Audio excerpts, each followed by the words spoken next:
U.S. Senator Jeanne Shaheen was in Dover Tuesday as she kicked off her week-long New Hampshire Jobs First tour.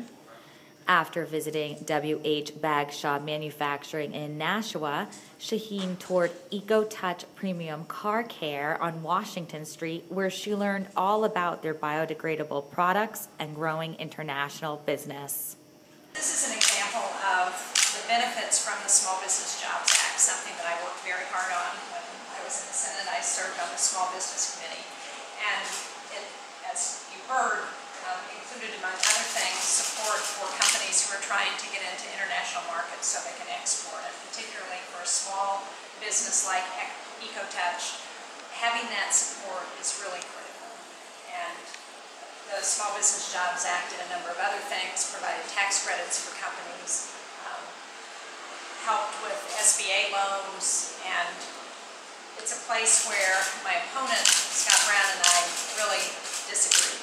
He voted against the Small Business Jobs Act. So even though he says he's for small business, when you look at how he voted, he didn't vote for small business. You know, another place where my opponent and I disagree is when it comes to trying to incentivize companies to come back to the United States, stay in this country, to grow and create jobs here. And I believe we need to close those loopholes that encourage companies to ship jobs overseas. Scott Brown voted when he was in Washington to continue those tax breaks to encourage companies to ship jobs overseas.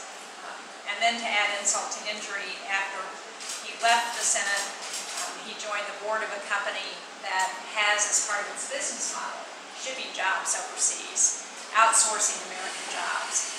There are very big differences between Scott Brown and me in this election, and on small business and support for small business is one of the first items on that list, because 95% of New Hampshire employers are small business. We need to support small businesses like EcoTouch, like Jim and Ann, who are entrepreneurs who came up with an idea, who are growing that idea. We're seeing a company that's only been in business since 2007 that's really being successful. We need to make sure they can continue, and we don't need somebody who wants to ship New Hampshire and American jobs overseas. Shaheen also visited Blue Moon Evolution Food and Spirits in Exeter Tuesday as part of her tour. For Fosters.com, this is Kimberley Haas.